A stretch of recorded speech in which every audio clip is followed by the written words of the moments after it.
नमस्कार। इस वीडियो में आज हम दो महत्वपूर्ण प्रमेय के बारे में देखेंगे, हल करेंगे इनको।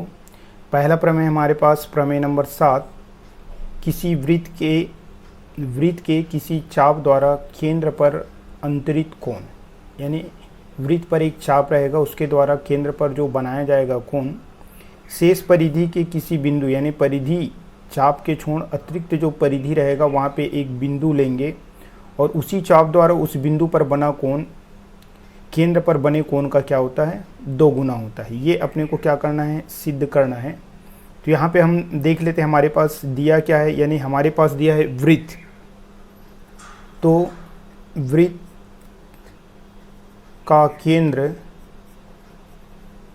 O तथा चाप AB है। ठीक है, एक वृत्त है, इस वृत्त का केंद्र ये हमारा O है, वृत्त का केंद्र हुआ O, और यहाँ पे हमारे पास चाप है, चाप AB, चाप का नाम हो गया AB, जो A से लेकर B की ओर जा रहा है, एंटी क्लॉकवाइज जाता है ये। तो यहाँ पे हो गया हमारे पास केंद्र O, चाप हो गया AB। अब अपने को क्या करना है कि चाप द्वारा केंद्र पर बना कोण, यानी चाप द्वारा केंद्र पर बना कोण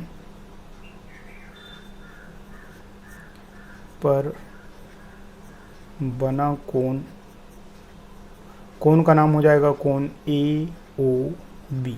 देख लीजिए आप, ये A से लेकर O और O से लेकर B, यानी ये चाप जो है केंद्र पर इस प्रकार से OA और दूसरा हमारे पास हो जाएगा OB। इनके द्वारा जो कोण बनाया जाएगा ये हमारे पास कोण AOB, यानी चाप द्वारा केंद्र पर बना कोण। शेष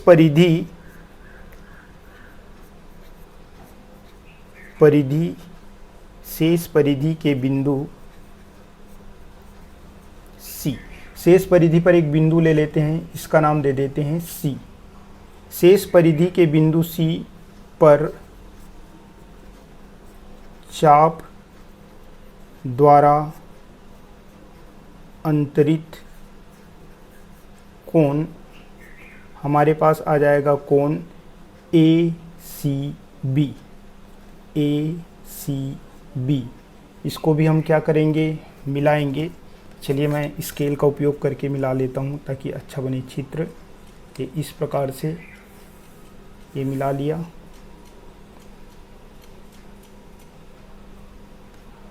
दूसरा को भी मैं मिला लिया। तो ये वाला हुआ हमारे पास। एक और कोण सिद्ध करना है।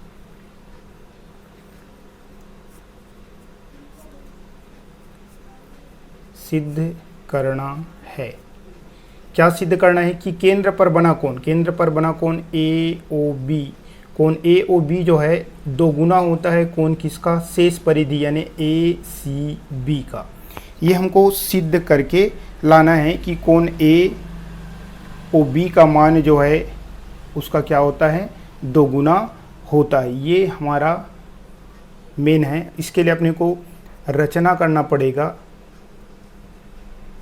रचना क्या करेंगे, CO को मिलाया। देखिए क्या कर रहा हूँ, उसको आप केयर कर लीजिए। ये स्केल के थ्रू ही मिला लेता हूँ मैं।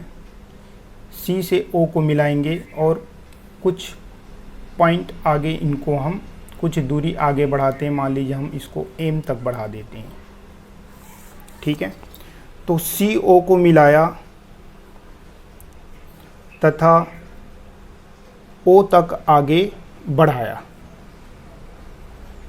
तथा M तक आगे बढ़ाया। ठीक है, M तक इनको अपन क्या कर दिए, आगे बढ़ा दिए। अब हमारे पास आता है उपपत्ति। उपपत्ति में अपने को क्या करना पड़ेगा जैसे ही हम यहाँ पे बनाते हैं तो हमारे पास दो त्रिभुज बन जाता है। देखिए ए ओ सी एक त्रिभुज हुआ, बी ओ सी दूसरा त्रिभुज हुआ, और यहाँ पे एक केयर कीजिए ओ ए ओ बी और ओ सी ये तीनों जो है वृत्त की क्या है, त्रिज्या है, और एक ही वृत्त में कितनों भी आप त्रिज्या खींच लें सभी बराबर हो जाएंगे हमारे पास। तो उनमें से एक त्रिभुज को पहले लेंगे हम, राइट साइड वाले को, त्रिभुज ए ओ सी में। ये ए ओ सी में देखिए कि हमारे पास क्या पता चल रहा है, ओ ए बराबर ओ सी, यानी ओ ए ये ओ ए और ओ सी ये दोनों बराबर है। अभी बताया, क्योंकि कारण यहाँ पे आपको लिखना पड़ेगा वृत्त की त्रिज्या, दोनों वृत्त की त्रिज्या है, एक ही वृत्त की त्रिज्या आपस में क्या होते हैं, समान होते हैं, उसके आधार पे ये दोनों हमारे पास समान हो गया। उसके बाद अपने को क्या करना है, किसी त्रिभुज की यदि दो भुजा बराबर है तो उनके सामने के कोण भी बराबर होते हैं। अब आप केयर कीजिए, ये दोनों भुजा हमारे पास बराबर है, ओ ए और ओ सी बराबर है, तो ओ ए के सामने वाला कोण ये वाला कोण कहलाएगा और ओ सी के सामने वाला कोण ये कहलाएगा। तो कोण को हम नंबरिंग कर देते हैं, इसको मान लेते हैं कोण नंबर 1, इसको मान लेते हैं कोण 2, इसको मान लेते हैं कोण 3, इसको मान लेते हैं कोण 4 और इसको 5 और ये वाले को 6। नंबरिंग में आसानी से आपको समझ आएगा, ऐसे करके मैंने नंबरिंग करके आपको समझाने का प्रयास करूंगा मैं। तो यहाँ पे देखिए, जब ये भुजा बराबर है तो इनके सामने का कोण यानी कोण 1 बराबर कोण 2 हो जाएगा। कोण 1 और कोण 2 हमारा दोनों क्या हो जाएगा, बराबर हो जाएगा। देखिए ये कोण 1 और ये कोण 2 बराबर होगा। कारण हमको यहाँ पे बताना पड़ेगा, किसी त्रिभुज के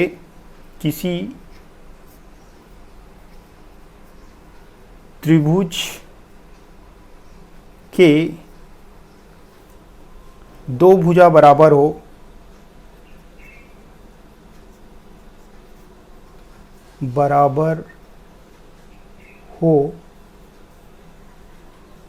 किसी त्रिभुज की दो भुजा बराबर हो तो उसके सामने का कोण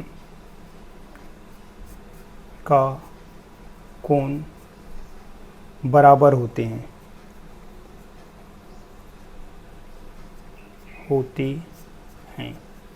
ये कथन को आपको लिखना पड़ेगा, ज़रूरी है कि हमारे पास ये दोनों क्या होंगे, बराबर होंगे। अब आप एक चीज़ और याद रखेंगे, चूँकि हमारे पास एक और देखेंगे क्या, बहिष्कोण।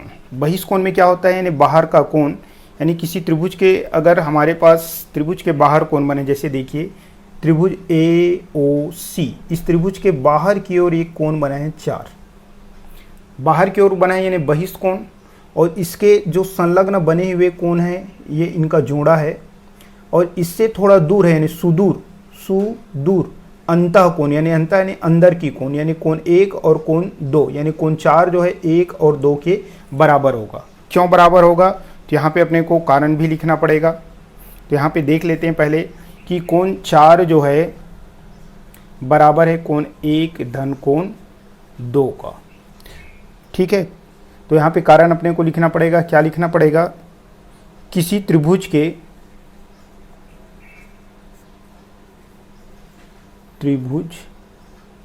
यदि ये याद ना हो तो शॉर्टकट में आप लिख सकते हैं, क्या लिख सकते हैं, बहिष्कोण प्रमेय से, बहिष्कोण प्रमेय से। अब ये बहिष्कोण प्रमेय बस लिख दूं और आपको समझाऊं तो समझ में नहीं आएगा, इसी कारण मुझे यहाँ पे लिखना पड़ेगा, किसी त्रिभुज के बहिष्कोण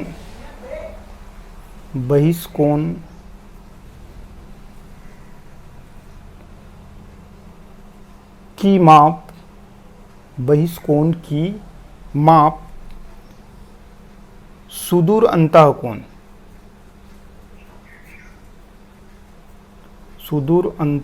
कोण के माप के योगफल के माप के योगफल के बराबर होता है। आपको याद रखना है, इसको ही लिखेंगे तो भी चलेगा, लेकिन ये कथन आपको समझना जरूरी है क्या कि किसी त्रिभुज के बहिष्कोण का माप जो है उनके सुदूर अंतः कोणों के योगफल के बराबर होता है। यानी बहिष्कोण यानी बाहर में बना हुआ कोण, यानी हमारे पास कोण 4 हुआ, ये कोण 4 जो है कोण 1 और कोण 2 के योगफल के क्या होता है, बराबर होता है। अब आप देखिए 1 धन 2 है तो कोण 1 जो है 2 के बराबर है। चूंकि हमें 2 की ज़रूरत है इसलिए हम यहाँ पे क्या करेंगे, चूंकि कोण 1 बराबर हमारे पास कोण 2 है, इस मान को लिखेंगे तो कोण 4, ठीक है, कोण 4 बराबर कोण 2 धन कोण 2, यानी इस कोण 1 की जगह में हम लिख दें कोण 2, तो हमारे पास क्या आया, कोण 4 बराबर 2 बार है इसलिए 2 कोण 2, 2 कोण 2, ये आपको याद रखना है समीकरण नंबर 1 के रूप में। ये हमारे पास है समीकरण 1, ठीक है। उसके बाद इसी प्रकार कथन को हम आगे ना बढ़ा के यहीं पे लिखेंगे, इसी प्रकार कैसे, इसी प्रकार कि यहाँ पे कोण हमारे पास जो बाहर में है 6 5, ये कोण 5 जो है किसके बराबर होंगे, कोण 3 धन कोण 6 के बराबर होंगे। देखिए चित्र में दिखा रहा हूँ आपको, ये हमारे पास चित्र है। यहाँ पे देखिए बाहर में बना हुआ कोण यानी त्रिभुज BOC के बाहर बना हुआ कोण 5 है। इस कोण के छोड़ यहाँ पे 3 और 6 है, तो 5 जो है 3 और 6 के योगफल के क्या होंगे, बराबर होंगे। तो उसी चीज़ को मैं यहाँ पे लिखा हूँ और आपको समझाने का प्रयास कर रहा हूँ। तो हमारे पास क्या हो जाएगा कि ये कोण 5 बराबर कोण 3 धन कोण 6, राइट। तो इसको ना लिख के हम डायरेक्ट यहाँ पे अगर लिखना चाहें तो डायरेक्ट हम यहीं पे लिख सकते हैं इसी प्रकार से, यानी कोण 5 बराबर हमारे पास क्या आ जाएगा, 2 कोण 3। ये वाला पोर्शन हटा देते हैं और इसी को दे देते हैं समीकरण नंबर हमारे पास 2। इस प्रकार से दोनों मेरे ख्याल से आपको समझ में आएगा, यानी कोण 4 बराबर 2 कोण 2, समीकरण 1, कोण 5 बराबर 2 कोण 3। अब इसी बेसिक पे हम आपको समझाने का प्रयास करेंगे और सिद्ध करेंगे यहाँ पे, और आसानी से आपके पास सिद्ध हो जाएगा। देखते हैं किस प्रकार से आगे बढ़ते हैं हम। ये पोर्शन हटा देता हूँ मैं। तो अब हमारे पास क्या हो जाएगा, समीकरण, हमारे पास जो 2 समीकरण हैं उन दोनों समीकरण को लेके चलना है। ये समीकरण 1 और 2 से, ठीक है, समीकरण 1 और 2 दोनों को यानी को जोड़ने पर, समीकरण 1 और 2 को अपन क्या कर देते हैं, जोड़ देते हैं। लेफ्ट हैंड साइड में हमारे पास क्या क्या है यहाँ पे दिखा देता हूँ आपको। लेफ्ट हैंड साइड में हमारे पास देखिए ये 4 और 4 है, इसलिए दोनों 4 और 5 है, दोनों अलग से जुड़ेगा लेफ्ट में। और राइट साइड में कोण 2 धन 2 कोण 2 धन 2 कोण 3, तो इन दोनों को जोड़ेंगे तो हमारे पास क्या हो जाएगा, यानी होगा कोण 4 धन कोण 5 बराबर 2 कोण 2 धन 2 कोण 3। अब आप देखिए ये दोनों में 2 कॉमन है, इसलिए कोण 2 धन कोण 3, ठीक है, किसके बराबर हो गया, कोण 2 धन 2 3 जो है हमारे पास इधर तो है कोण 4 धन कोण 5। अब आप देखिए मिला के देखते हैं तो हमारे पास इस चित्र को आपको केयर करना पड़ेगा। चित्र के आधार पे हमको इधर समझना पड़ेगा कि इस कोण के बराबर हमारे पास क्या क्या आते हैं, ठीक है। तो इस चित्र को गहराई से समझेंगे। ये देखिए चित्र हमारे पास है। इस चित्र में क्या बता रहा है कि 4 और 5 दोनों कोण को यदि हम मिला देंगे तो ये पूरा बड़ा वाला कोण यानी AOB बन रहा है। इसलिए इनके स्थान पे 4 और 5 के स्थान पे लिख सकता हूँ कोण AOB हो गया, अर्थात हमारे पास ये हो गया कोण AOB बराबर ये 2 कोण है। अब 2 और 3 के स्थान पे क्या लिख सकते हैं, देखिए ये 2 और ये 3, ये दोनों को मिलाएंगे पूरा ये वाला कोण बनेगा और ये वाला कोण सी बी। तो 2 और 3 की जगह में क्या लिख सकते हैं, कोण ए सी बी। जैसे हम लिखें तो हमारे पास जो सिद्ध करना था वो आ गया और यही अपने को सिद्ध करके लाना था। ठीक है, ये देख लीजिए आप, सिद्ध करके हमको क्या लाना था, ये कथन है हमारे पास, कोण A O B is equal to 2 कोण ए सी बी, और यही हम यहाँ पे लाएं। तो इस प्रकार से ये हुआ, लिख सकते हैं आप प्रूव्ड, इस प्रकार से प्रूव हुआ।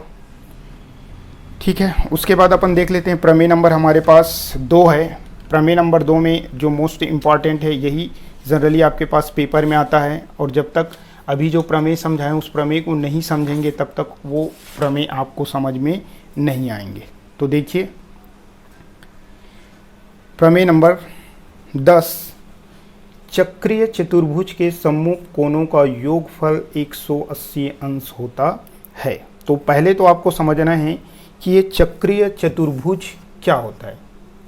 ठीक है, चक्र यानी गोलाकार आकृति, चतुर्भुज यानी जिसकी 4 भुजा हो, और ऐसे चतुर्भुज जिसकी चारों भुजा जो है उस गोलाकार आकृति के कैसा हो, परिधि पर हो। जैसे मान लीजिए परिधि, ये वृत्त हुआ हमारा, इसमें चतुर्भुज के 4 पॉइंट ले लेता हूँ, ए बी सी और ये डी हमारे पास, ए बी सी, ये ए बिंदु, ये बी बिंदु, ये सी बिंदु और ये डी बिंदु।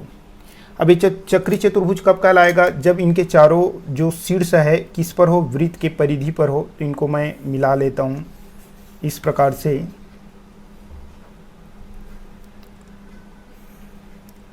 ये हुआ हमारा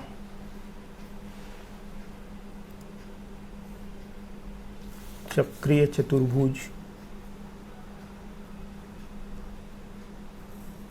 ठीक है, इस प्रकार से चक्रीय चतुर्भुज ए बी सी डी प्राप्त हुआ।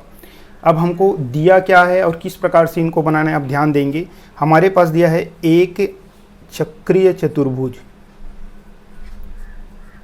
चतुर्भुज, जिसका नाम क्या है, ए बी सी डी है।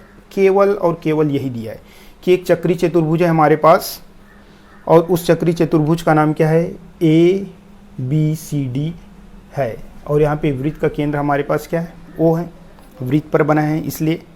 अब हमें सिद्ध क्या करना है कि इनके सम्मुख यानी आमने सामने, जैसे ए के सम्मुख वाले जो कोण है उसका नाम क्या है, सी। तो कोण ए धन कोण सी बराबर 180, सम्मुख कोणों यानी 2 कोणों का युग्म बनेगा बी, और आपके पास क्या होगा, डी। तो कोण बी प्लस कोण डी इज इक्वल टू 180 अंश। दोनों का मान योगफल जो है 180 के बराबर होंगे, यानी जोड़ों का, यानी कोण ए प्लस कोण सी बराबर 180, कोण डी बी प्लस कोण डी बराबर 180। अब इसके लिए क्या करना पड़ेगा, हमको रचना करना पड़ेगा। रचना के आधार पे ही हम इनको बनाएंगे। तो अपने को क्या करना पड़ेगा, ओ बी, ये देखिए आप, ओ से लेकर बी और ओ से लेकर डी, डेश है वो रचना है। तो यहाँ पे क्या लिखेंगे, ओ बी और ओ डी को मिला दिया, डेश करके मिला दिया, ओ ए और ओ डी को मिलाया। अब अपने को क्या करना पड़ेगा, जो नेक्स्ट प्रमेय पढ़ें उनका कथन को यहाँ पे लिखना पड़ेगा। क्या, किसी चाप द्वारा वृत्त के केंद्र पर बना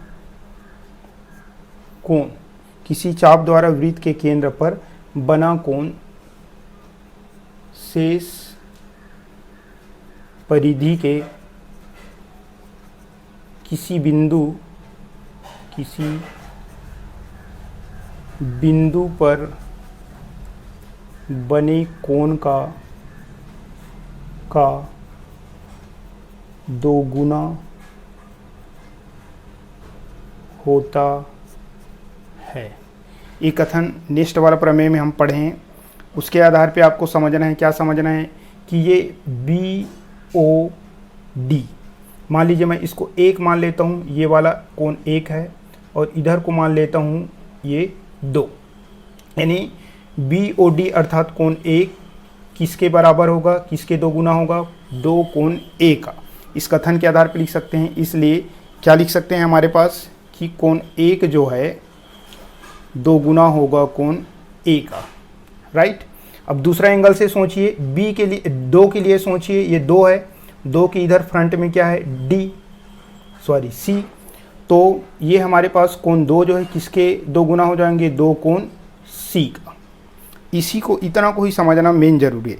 किसी चाप द्वारा वृत्त के केंद्र पर बना कोण, मान लीजिए एक बार कोण 1 बनता है तो ये 2 कोण A का, और दूसरा कोण मान लीजिए हम लेके चलते हैं कोण 2 बनता है, तो इसके शेष परिधि वाला ये वाला कोण आ जाएगा यानी C का।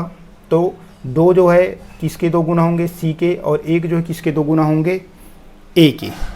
इस प्रकार से हमारे पास इन दोनों को समीकरण नंबर 1 दे दो इसको, और इसको दे दो समीकरण नंबर 2, ठीक है। अब अपन क्या करते हैं, समीकरण 1 धन 2 को, दोनों को जोड़ देते हैं। समीकरण 1 धन 2 से, लेफ्ट को लेफ्ट से, राइट को राइट से। लेफ्ट में कोण 1 प्लस कोण 2 इज इक्वल टू 2 कोण A प्लस 2 कोण C, ठीक है। उसके बाद अपने को क्या करना है, यहाँ पे कॉमन निकालेंगे, 2 ब्रैकेट में कोण A प्लस कोण C, उसके बाद ये है कोण 1 प्लस कोण 2, राइट।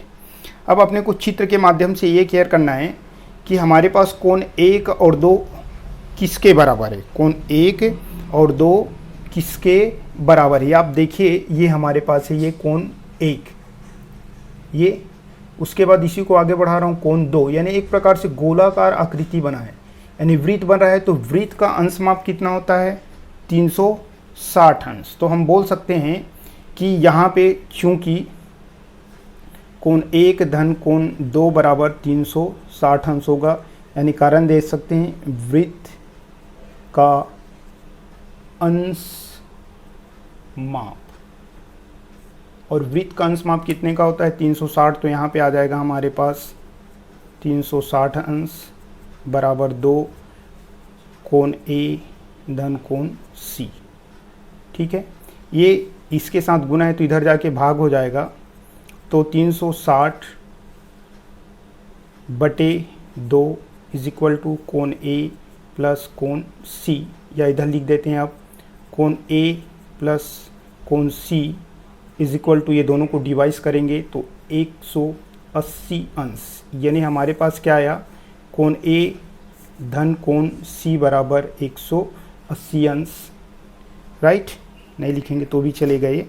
तो 2 एकम 2 और 2 अट्ठे 16 और 2 शून्यम 0, तो कोण A धन कोण C बराबर हमारे पास पहला आ गया क्या, कोण A धन कोण C बराबर 180 अंश। जो पहला हमको सिद्ध करना था वो आ गया, देखिए ये वाला हमारा सिद्ध हो गया।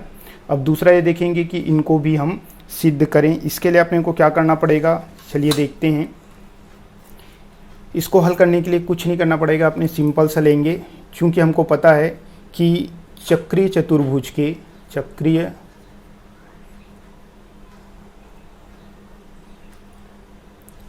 चतुर्भुज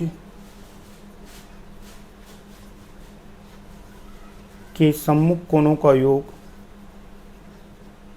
चक्रीय चतुर्भुज के चारों कोणों का योगफल, चारों कोणों को ले लेते हैं, चारों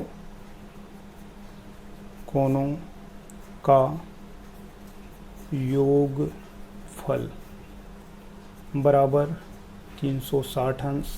चारों कोण का नाम लिख लेते हैं, कोण A प्लस कोण B प्लस कोण C प्लस कोण D इज इक्वल टू 360 अंश, राइट। अब जोड़े के रूप में अगर हम लिख लेते हैं सम्मुख के आधार पे, तो कोण A प्लस कोण C एक ब्रैकेट में प्लस कोण B प्लस कोण D दूसरा ब्रैकेट में, ठीक है। ये 360 ही रहेगा, क्योंकि हमको पता है समीकरण 1 से हमको पता है क्या कि कोण A प्लस कोण C बराबर हम 180 अंश ला चुके हैं। तो यहाँ पे लिखेंगे हम क्या, 180 अंश प्लस कोण B प्लस कोण D is equal to 360 degree.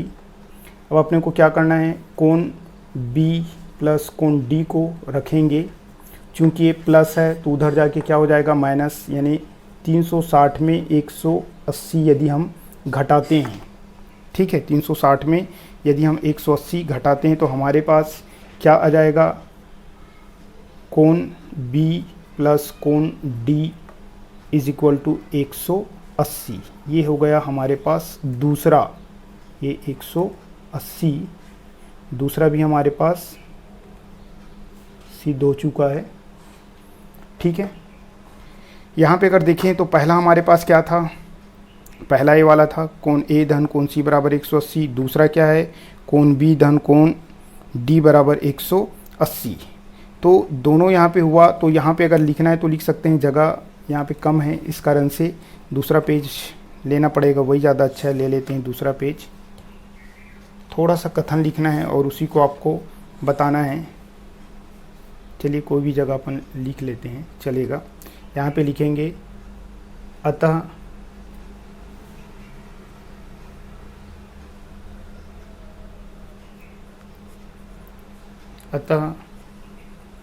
चक्रीय